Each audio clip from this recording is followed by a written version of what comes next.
The Swedish colony of Saint Barthélemy existed for a period of 94 years from the late 18th century. In 1784, one of Louis XVI's ministers ceded the French Caribbean island to Sweden in exchange for trading rights in the Swedish port of Gothenburg. Swedish rule lasted until 1878, when the French repurchased the island. Background: following problems experienced by early French settlers, Saint Barthélemy was successfully colonized by French mariners in 1763.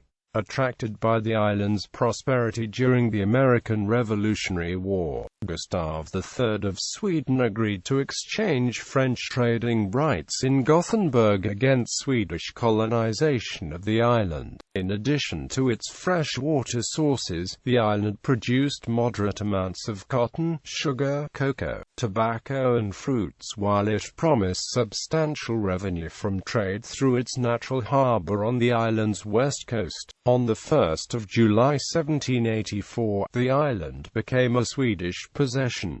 The king informed Sweden's Privy Council of the acquisition on the 23rd of August. On the 1st of September, Swedish officials under the leadership of Salomon von Ragelen, the island's first Swedish governor, were appointed to administer the island. They sailed from Gothenburg on the 4th of December 1784 on the frigate Sprengport, arriving in Saint Barthélemy on the 6th of March 1785.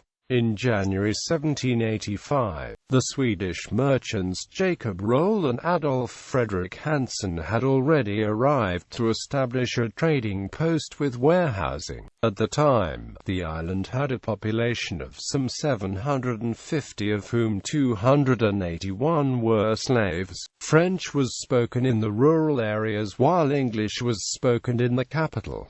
History of Swedish rule. On the 7th of March 1785, the French commandant Chevalier de Durand ceded authority to von Ragelen, who, on the 16th of April 1785, introduced tax-free trading for visiting ships.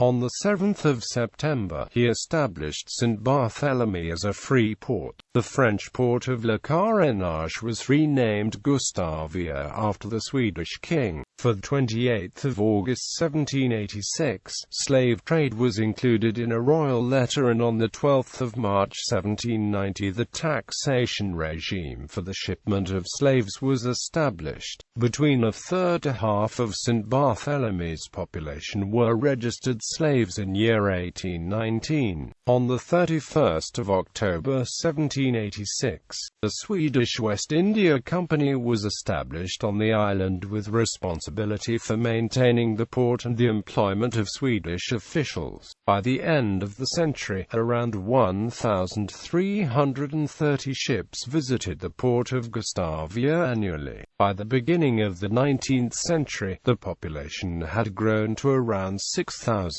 with some 5,000 living in Gustavia. For the 19th of March 1801 to the 10th of July 1802, the British occupied the island. The weekly journal The Report of St. Bartholomew was published from 1804 to 1819, documenting life on the island over a period of 15 years. Following rioting between the island's French and English communities in September 1811, an administrative council consisting of the governor and 6 officials was established on the 25th of September to govern the island. Their arrangements were also made for popular representation within an assembly which met every 3 years. Trade continued to flourish during the War of 1812 between Britain and the United States, when 20% of American exports were routed via Saint Barthélemy. In 1812, the Swedish Parliament transferred the colony to the king as his private property. A colonial department was established in the king's chancellery, and customs duties and revenues were paid into the king's Saint Barthélemy fund. Revenues from 1812 to 1816 amounted to around 1.9 million Swedish kroner, and from 1817 to 1830 to 1.8 million Swedish kroner. krona, providing a total surplus of 2.2 million Swedish krona. In 1839, Gustavia lost its role as a free port. Thereafter Sweden provided the necessary financial support. In 1840, around 300 died when a feverish epidemic hit the island, reducing the population to about 2,500.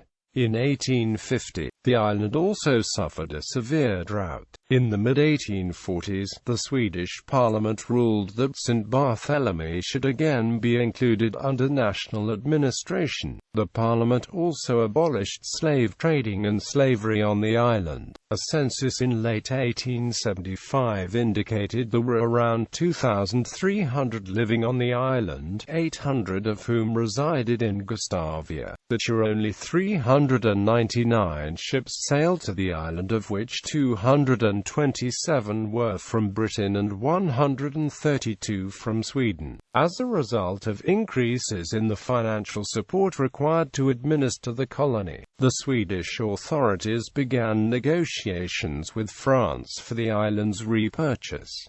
On 10 August 1877, the transfer agreement was signed in Paris. It was ratified in Stockholm on 9 November 1877 and in Paris on 4 March 1878. The transaction price was 80,000 francs for Swedish assets and 320,000 francs for the repatriation and retirement of Swedish officials. On 16 March 1878, the French officially reoccupied Saint Barthélemy. Governors: Salomon von Ragelen, Per Hermann von Rosenstein, Carl Friedrich Bag af Soderby, Georg Henrik Johann af Troll, Hans Henrik Ankerheim, Bernd Robert Gustav Stackelberg, Johann Samuel Rosensvud, Carl Friedrich Berghult, Johann Nordling, James Harlof Harsum and Lars G. Morsing, James Harlof Harsum, Frederick Karl Ulrich, Georg Wilhelm Netherwood, Bror Ludwig Ulrich, Alaric Hulday.